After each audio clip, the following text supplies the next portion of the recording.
Sly Stone interview, take one. Sound speed. Mark. Good again? Mark? Yeah, second Give me the space. clip first. Mark. You want to give me the clip first? You done that really? Okay. Okay. You ready, sir? Sure. Okay.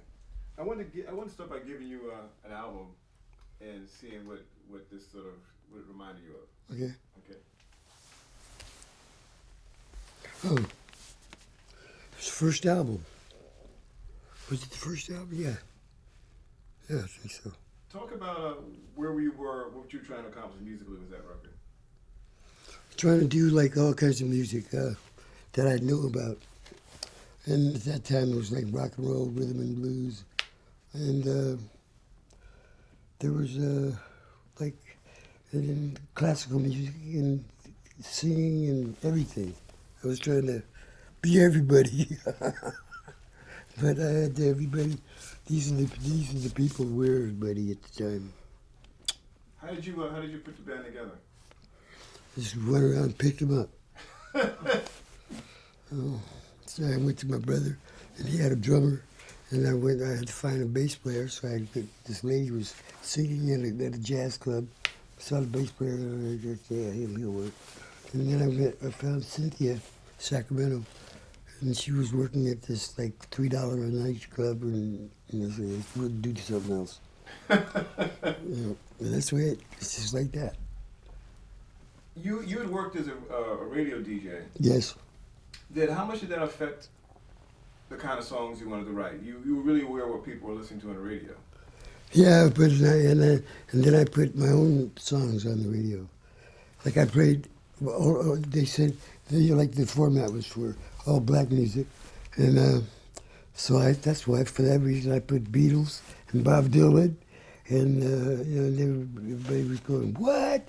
And, no, you can't do that. And I put another one on because I liked the songs. So your idea of embracing all sounds. Yeah. So you came out of a gospel background, but you had a different kind of vision. Well, yeah, I was in it so long. My vision was to get out, in the gospel, and I wanted to find out what was going on. Talk to me about. So everyone says you help create funk music. Do you accept that title? Well, if that's what they say, I accept anything they say. But if someone had to ask you to define what funk music was, what would you say about it?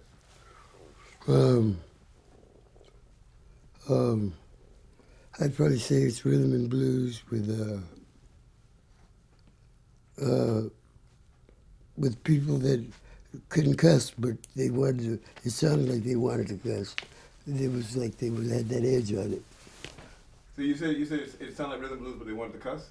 Yeah, but that it was kind of like don't, they wanted to, because I know I did. You wanted to cuss?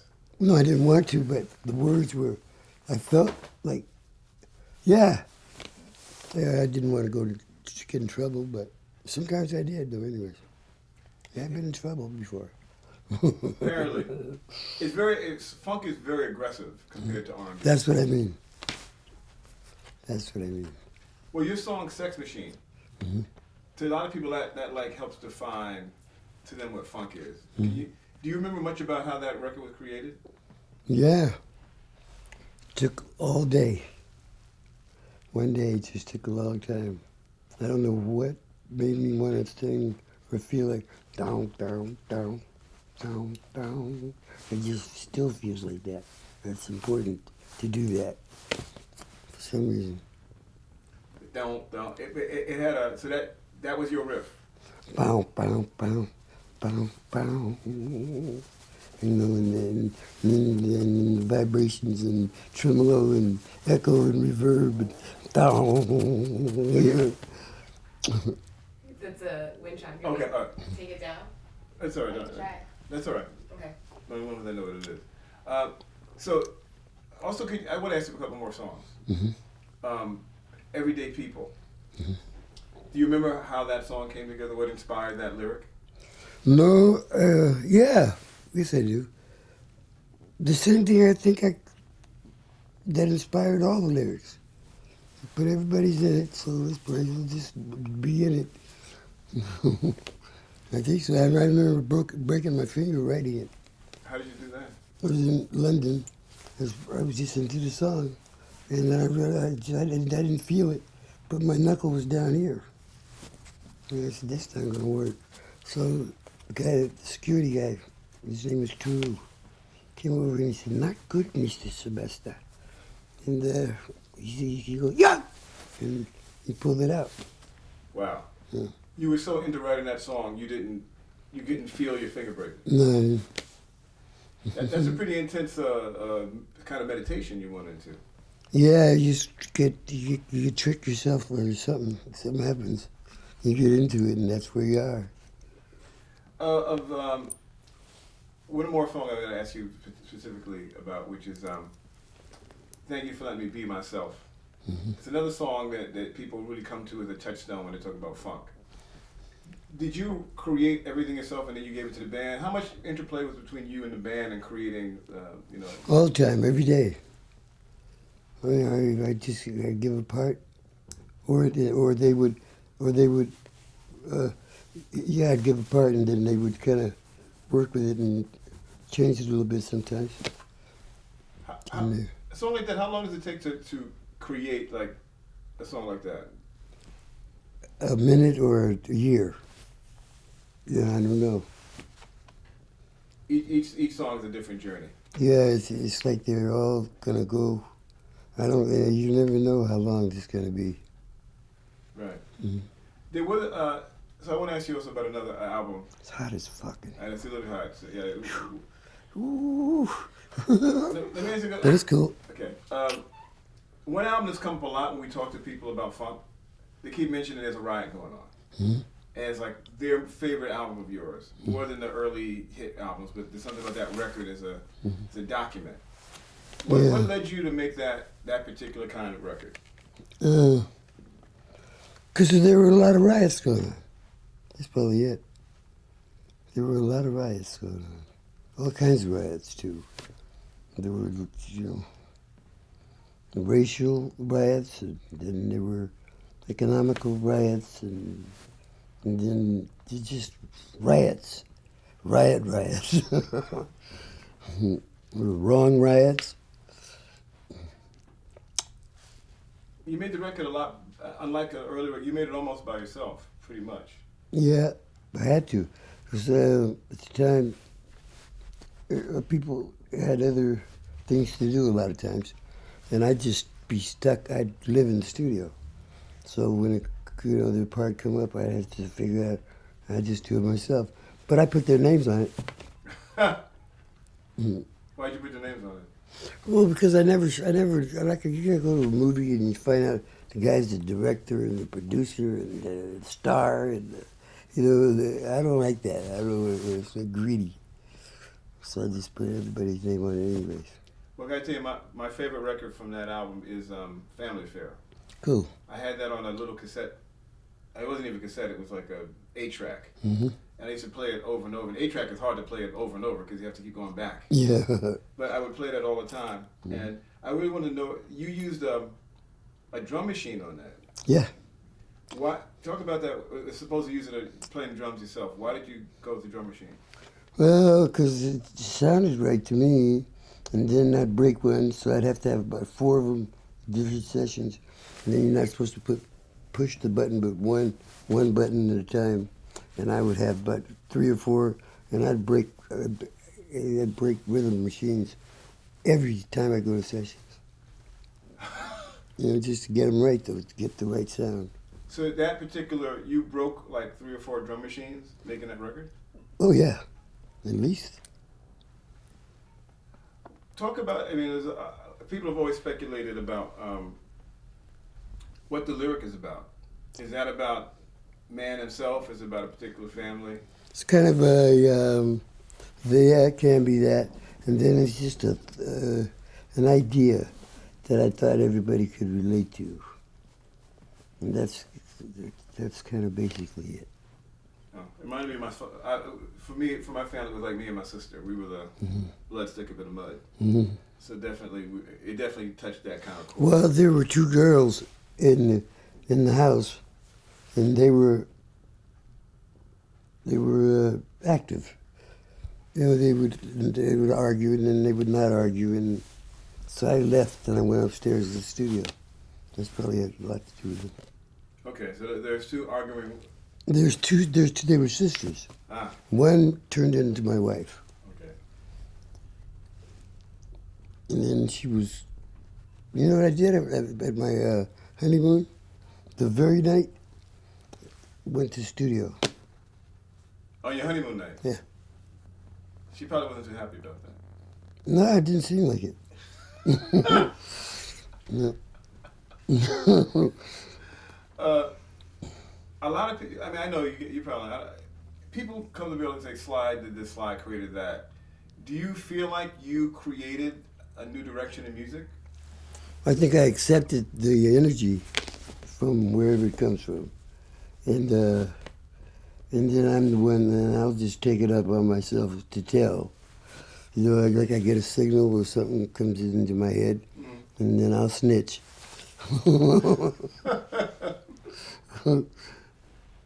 You take it in and then you... You know, I'll just be, like a lot of people have the same thought, probably. Yeah, obviously they do. But people, they just like get the thought and then they go get a glass of water or something. You know, but, because I got this thing about, we're always telling people about, we're wishing them well all the time. We do that all the time. You know, we want you to be happy. But I was thinking not too long ago that pedophiles want to be happy too. You know what I mean? I mean, everything, people do things because they want to be happy. They don't try to be, they're not trying to be miserable. So there are all kinds of people that all of us in this room have wished well that maybe we shouldn't have. Exactly. So I kind of cool out with that. I feel that. What did you think of, how much were you influenced, I mean, by James Brown? I'm curious. Do you feel like he was an influence on your music or not? Yeah. James Brown had influence on everybody. We would always laugh because, you know, he can't do nothing, but where he does is nothing is right on. You know? Ew. Well, a lot of people say that you took the mantle from him and moved it on. Do you feel that way?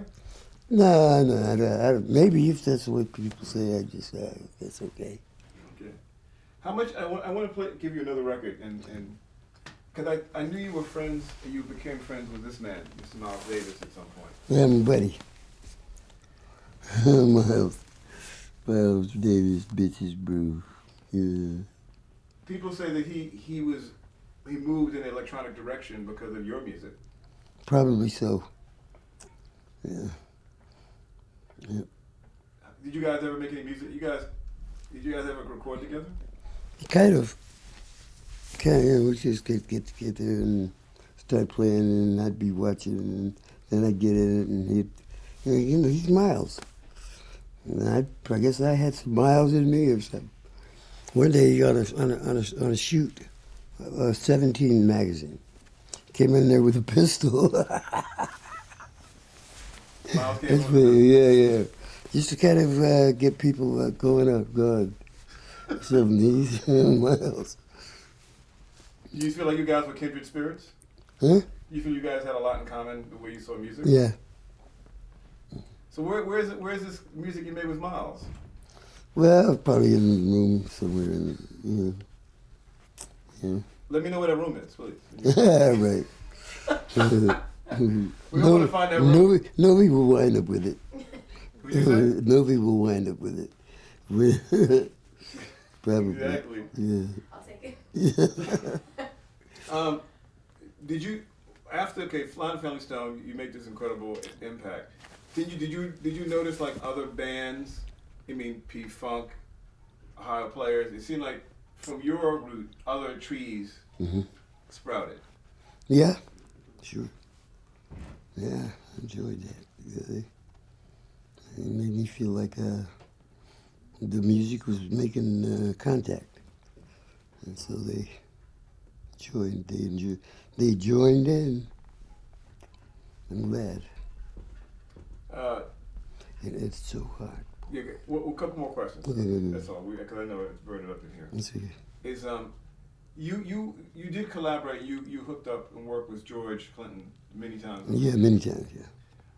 What do you think P-Funk and George's contribution was to me? What did he bring to the music that was new? Funk. So George brought funk. Straight funk. And that was how was that different from what you did? Oh, because I was more organized. And George was trying to get organized with me, and I stopped him. I said, George, don't try to act like you know any more than you do. George, you don't know nothing, instead like that. Keep it like that. And that's what George is. He don't read nothing, and he doesn't write anything, and he doesn't remember. He's just funky. Normally, he just can't help it. That's one of the best descriptions I've heard of George Clinton. I've never heard of it. Yeah. So, what about? I just want to ask you about. What about? Could you talk about Larry Graham? Because Yeah. what did he bring to? How did you guys collab? What did he bring to your music? It was Good bass player and a good bass singer and just a lively person. You know, I don't know about Jehovah's Witness. I don't know about that. neither why. No, I do know that I went to a restaurant in Mateo's one night, and he had this blue book, and we were gonna go play. We were gonna hook up and play again, and he said, "But you gotta read this every day." I said, "What?" He said, "Yeah, you gotta read it every day." I said, "Man, my mama don't make me read no Bible every day." I said, "What are you talking about?" He said, "No, you gotta do this." And he was serious about that. So I left the book there, left him there. That's beautiful. Yeah, I had to do that. Let me ask you one more person then. Prince. My buddy. Talk about what makes Prince a special artist. What's his? Cause he seems to have a formula, have a formula that doesn't waver too much. You know, it's a little trickster. He reminds me of. It's cool. What's your this is a tough question, but what is your favorite song of yours that you've written? The next one. All right. One more. Can I get you answer one more person? Sure. Rick James. Yep. Rick. Rick I somehow. hated that he did what he did. That's what I think about. What do you mean? I hated he got that beat up the girl. That's what goes in my mind. I hate that. Do you And he was calling me every night to come over there. Come over to that hotel. And that's something. And and then my son, Sylvester, he said, no, Dad, well, it doesn't feel right. And that's right, okay. And I just never get there. You know, we just... I'll tell you what he said one time, and I didn't like this either. He said, man, hurry up and write a song so I can know what to do. Yeah, but I don't want to think that. Well, maybe I just said that because I'm so damn hot. Yeah. Thank you. Thank you. Yeah, I feel.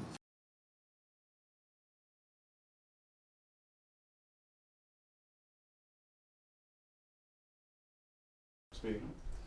Sly Stone interview, take two. Okay.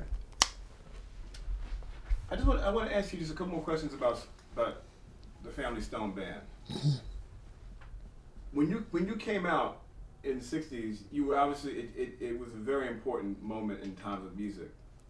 Was there a particular philosophy of music that you were trying to put out there? I mean, what was like your goal when you started it? Make people just get along. That's kind of basically. And I thought maybe if I had the white people, black people, girls, guys, all on the stage, and we playing and we're having a good time. The audience would just have to get in that.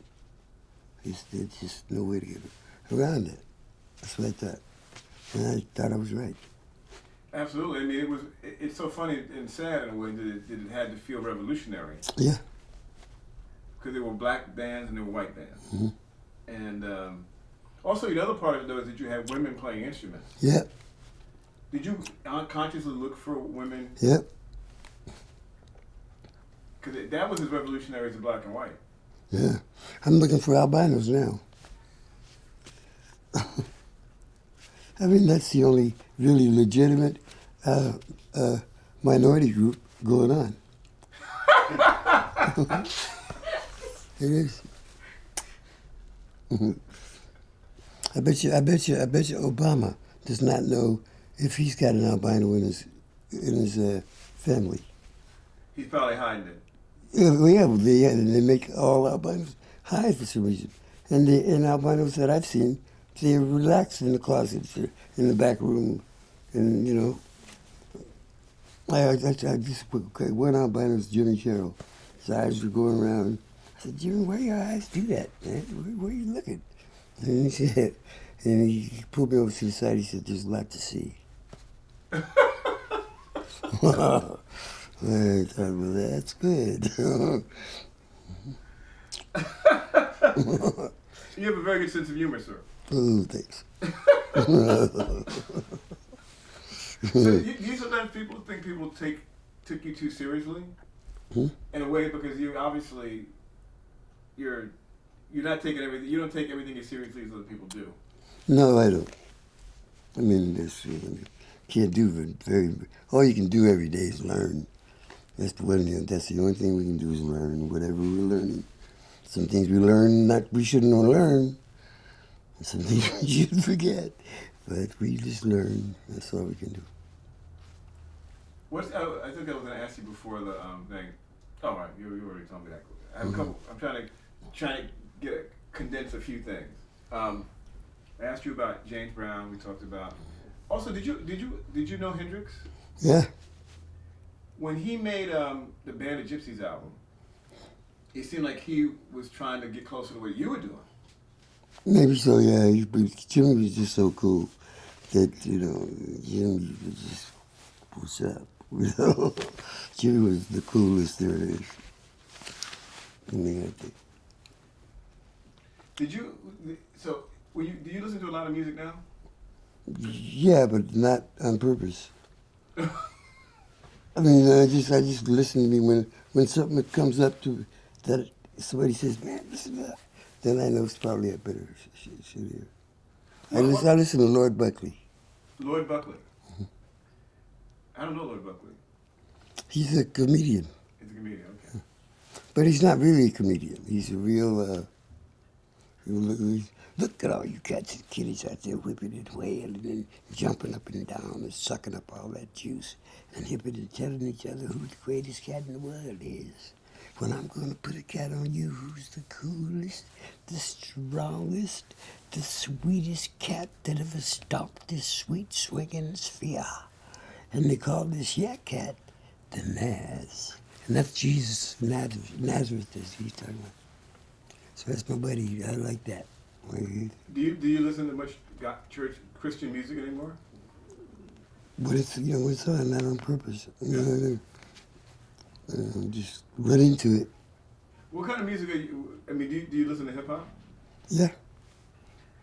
You've been sampled a lot. Mm-hmm. But do you feel like the artists? I mean, do they remunerate? Are you getting paid for? Are they Sometimes they don't, but I'm thankful. They keep me alive. You don't have any beef for sampling? Nah, I don't care. Well, are there any? I may sample all them. And I may do that, yeah. Sample everybody that sampled me. I may even sample what they sampled. And call it a sample. Yeah. Are there any particular hip hop artist that you admire? Tupac. Why?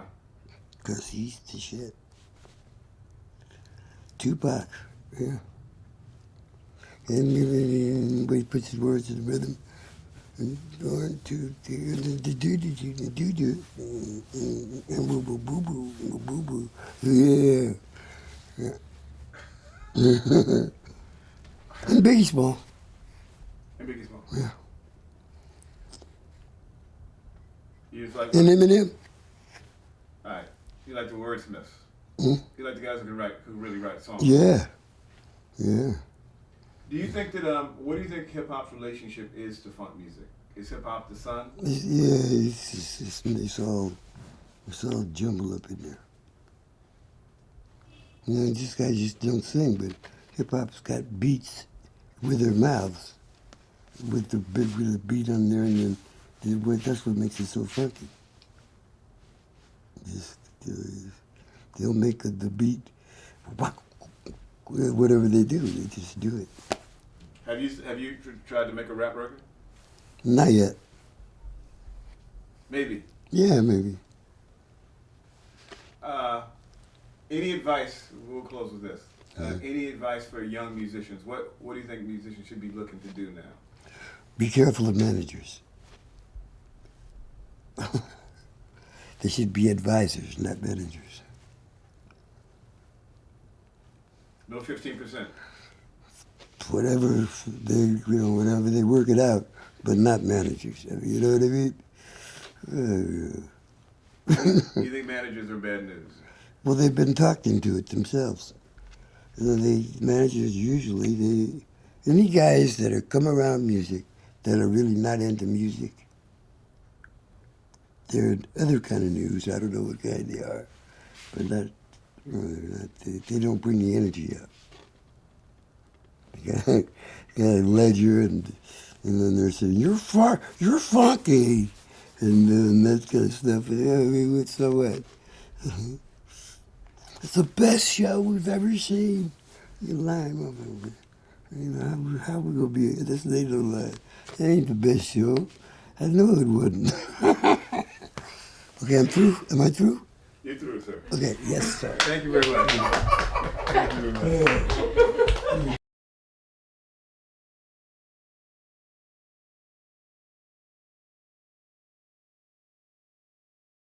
Yep. The interview with Novena, and take one. And Mark. Could you give us your name? Novena Carmel. And you were a musician here in LA? Yeah. Also, you were a daughter, or one of the daughters of this, Sylvester Stewart. Mm-hmm. Talk a bit about, how you found out your father was this guy. It happened slowly, or was it something that happened?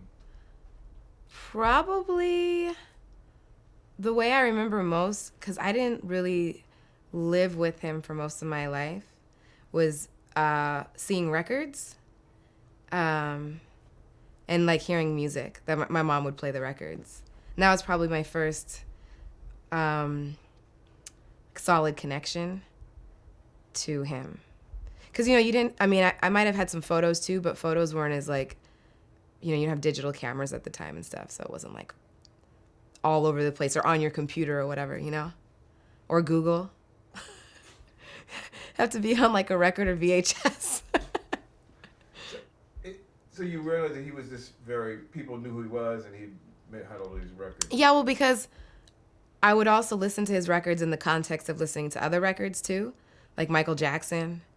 I remember like pretty vividly a couple of records that were like in the front of all my mom's records or like out, and I think it was like a Sly and the Family Stone record, and then Michael Jackson like Off the Wall record. It was the one where he's like standing against the wall. Yeah. And I remember thinking that looked really creepy. Like he looked like he was made out of clay. And then my dad's record too, where everybody looked like they were having fun. And then I also remember seeing like there was the one with all the family members in it, and like a picture of my brother, and like I think some of maybe a picture of my dad when he was a little kid. And I was like, wow, that's like some of my family members, At what point did you really come to understand? Well, did you always want to be a musician?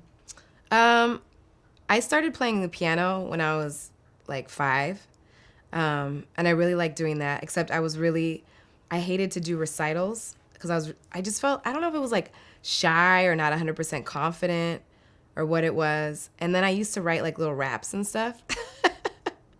But I didn't ever picture myself really performing them. Or sometimes my mom would say like, oh, we should hook you up and you could do something like, I think my Aunt Rose at the time was working with kids in television, and she was like, maybe you could do that. And I thought it sounded really cool, but I didn't do anything with that. And then I was also a model for like print and commercials and stuff. So that was, I guess, kind of like a mixture of playing the piano, and then modeling was like my little taste of being in front of people performing, As a kid. Yeah, as a kid. So you get older, Mm-hmm. and then I was just curious, because you became a musician. Mm-hmm. And did you feel like burdened by this legacy? Oh my God, I'm Sly Stone's daughter, and blah, blah, blah. I think I've always kind of been like anti-cliche or something like that. So it was more so like, oh God, I don't want to be that person. Like my dad's, does this, and so I do it too, And I also was like really good at school and enjoyed school. So it wasn't like, some people, they like eat, sleep, and sweat an art or whatever. And it wasn't like that for me, but I did really enjoy playing music and being around it. So I was kind of a little bit late as far as finally accepting that I really liked performing and singing. And I remember I used to like do singing competitions with my cousins, like who can sing better, and we'd sing music from The Little Mermaid. And I thought I sounded better, and then she thought she sounded better, and she kind of did sound better. So then I felt like maybe I didn't sound that good, and maybe I shouldn't sing. So, but anyways, yeah, I think for me, one of the main hangups is just it being cliche, and not wanting to be like, oh, she's doing it because her dad does it, I'm curious. You go out, and you're of a hip hop generation. Mm-hmm. Am I? I'm of the hip hop generation. I like that. Welcome to Story Kids. Yeah. I like that actually. That'll be the show we do after this. Oh, what? Yeah. Hey, everybody. Let's do a commercial for it too. But do you feel like people of your age range, do you think they understand your father's contribution? It's interesting because that was actually another interesting thing you bring up is growing up. Most of my dad's popularity was before I was born, like when he was actually active and out there. So while there's a lot of kids, whose parents may be current actors or current musicians or whatever, and then they're kind of more in the limelight in that sense, for me it was like something where he used to be, he was still famous, but he was used to be active, right? And so a lot of my friends didn't really know who he was because he wasn't like a pop artist of the current time. So it didn't even really come up in conversation a lot. And so then as I got older, then that's when people become adults and they go on their paths of, learning music from the past or whatever, like especially musicians, and they want to, learn about musicians from the past, like I did too. So I never really told anybody because I didn't think anybody knew who he was, like anybody that I knew. And then as I got older, I think I would mention it here and there, maybe in high school, more in college. And then, but even still to this day, like it's a hit or miss if I say who he is. And then maybe I have to sing a song and then they know the song. I kind of forgot what your question was. It's interesting, in a way at this point, his songs are more famous than he is. Yeah, his songs definitely, for the most part, are more famous, especially in a wide sense. Yeah, more people probably know his songs than they do what he looks like or what his name even is. I was curious, do you think excuse me, you mentioned before you talked about the Oz from Mama Said Knock You Out. Mm-hmm. Can you be going down? Can you hear a sample and go boom? Yeah, it hasn't happened a lot, but definitely like with the Roots, heard some stuff. What was that one song? Oh, they sampled "I Get High on You," and I was like, "Oh my gosh! Like, does he know?" Or like watching commercials on TV, you know, and they'll take maybe just the instrumental or whatever, you know. So yeah, I mean, you know, like anybody who knows, I don't think I'm any different than anybody else that would know his music, though, you know. And probably there's people who know more than I do. I'm sure of it. One point I was curious about. I asked him about it, and he seemed like it. Do you feel like that he's in terms of people sampling? Are people people paying him? I mean, is he getting? I mean, when I say paying people, it's one thing to acknowledge I use a Sly sample, but are people actually trying to do the right thing? Probably a percentage of people are, and another aren't. I don't know, how that works fully. You know, like if. Say, for example, if somebody's popular, like the Roots or something, and then they use a sample, if they don't clear, if there's people out there who are going after it, I'm sure there are because there's other people who own certain amounts to the songs too, you know, that would want to get their money, or organizations like, I don't know, AFTRA or whatever. I don't know really, but but I definitely don't think he hears songs and then like calls somebody up and is like, make sure I'm getting paid for that, you know. Because it's one of the things that's come up a lot in these discussions with the musicians is funk is the foundation of hip hop, and so different musicians we've interviewed have different attitudes toward hip hop because of that. And it was hard I couldn't tell if he felt it's a homage or guys are ripping me off. Every time I've heard him talk about it, it's always like he said the same thing about. They can sample me and then I'll sample them. I don't know, like I don't feel like he feels like an intense kind of ownership over what he does. I think at the end of the day, he's just like, he's like an instrument, you know? Like just there's gonna always be like music coming out of him. And I don't know. Maybe partially because it comes so easy for him. Like if he was slaving over something and it wasn't like even a passion for him, and he was like, I have to make this in order to like make money or get placement or something, then he would take it more as a like they're stealing stuff from me. But he also, I think, just feels also kind of like a vessel of passing along a message or a feeling that already exists. So maybe he feels like other people are doing that too, you know, like nothing, like they have the saying, like nothing's new under the sun. So it's like, you know, like we're all in the same arena, just passing on messages, and I learn stuff from other people and they'll take stuff from me. And like he said, I'll take it from them right back, you know? It's interesting because I think that sometimes we as fans or audiences have this connection to certain music that the creator of that music, was a moment in their time when they made this. But they lived so much other. We're still connected to that record in that moment, and it means something to us. We heard it, but I find it's interesting. I think a lot of times the creative person creates it. They've lived another life since they made that, and they don't have the same. They don't have the same physical ownership. Like we have to. Because that record means that moment to me. Yeah.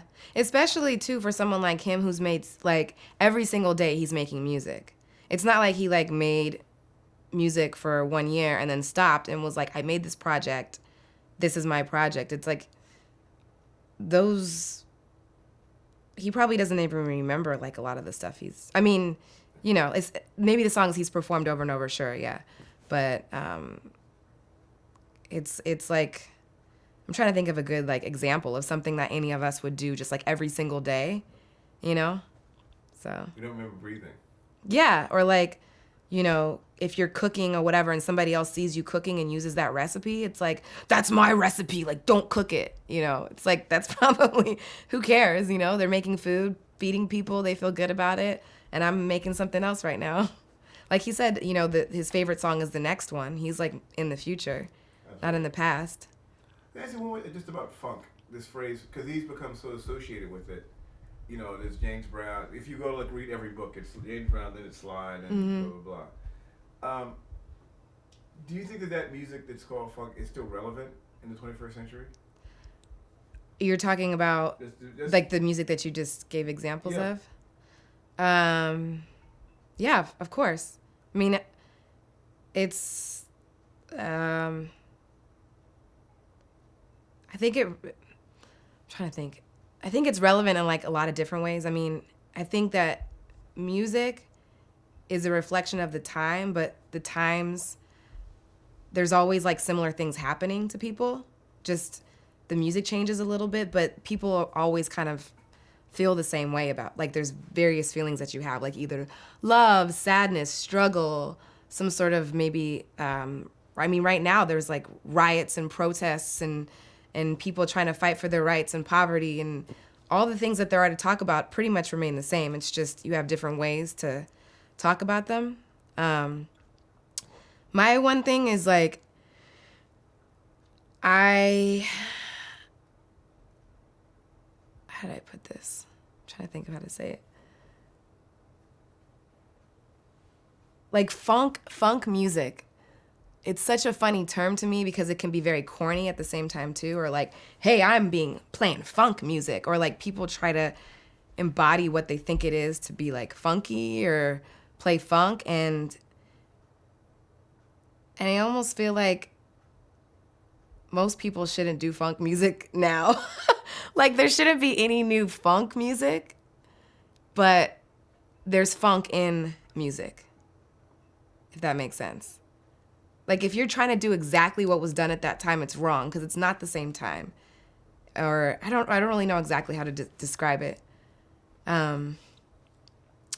But when you strip it all down to like what was used in funk, like bass lines and drums and kind of like, I guess, a loose feeling or whatever, like that still exists today for sure in most songs you'd hear, right? Except for the ones that are made by the digital record. There's a lot of records that ain't. But there's digital. Well, maybe they're not funky, right, but they have aspects of what funk had, and I think that a lot of those songs, the aspects that move people in those digital songs are really similar to what would move people in funk songs. For example, a lot of people will make like the stank, like bass face, right? Like boom, boom, whatever, right? And then if you see kids today at the club, if there's a bass line that's like whatever, it's still like a bass sound and people go whatever, you know what I mean? And it's like the same idea. It's just different technology or something, you know? I like that. I was curious because with your career as a musician, how much of your original writing do you find echoes back to the funk era, and how much of it, is it an influence for you, or is that something that just you take? It's not really that important because you take it for granted. It's definitely an influence for me. I think probably more, maybe not like the actual instrumentation per se, but the kind of energy of it, of like being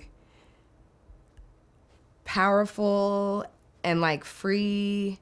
One of I'll give an example of my like funk influences is Betty Davis, and I don't set out to like duplicate her sound or even like sing like her per se, but something about just having that like type of like energy and just like in your face, out there type of thing is something that I really love, and I think it's kind of something that that I do.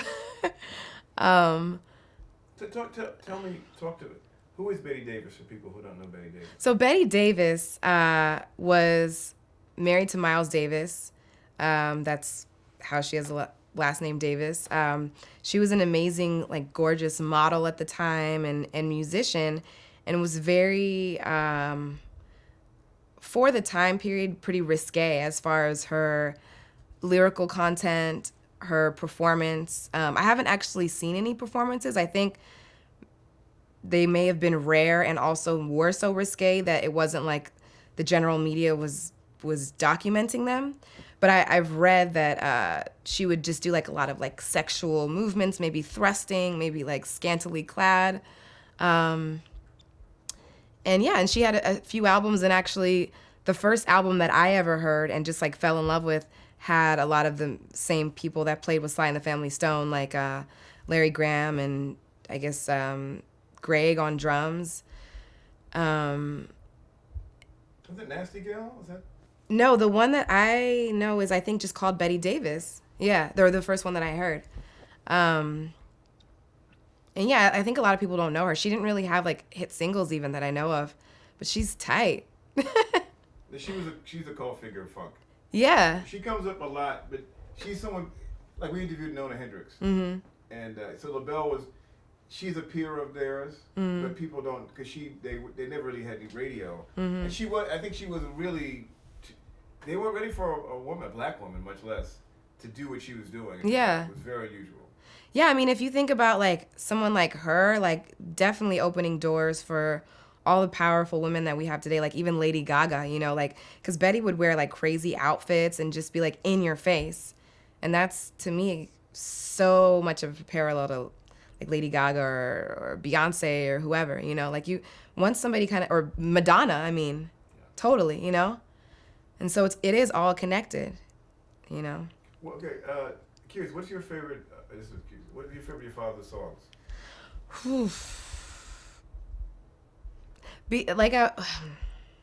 I have a few favorite songs.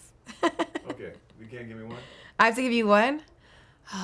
Okay. So I won't say one that's obvious Yeah. because I don't like to be cliche. Exactly, I see that. But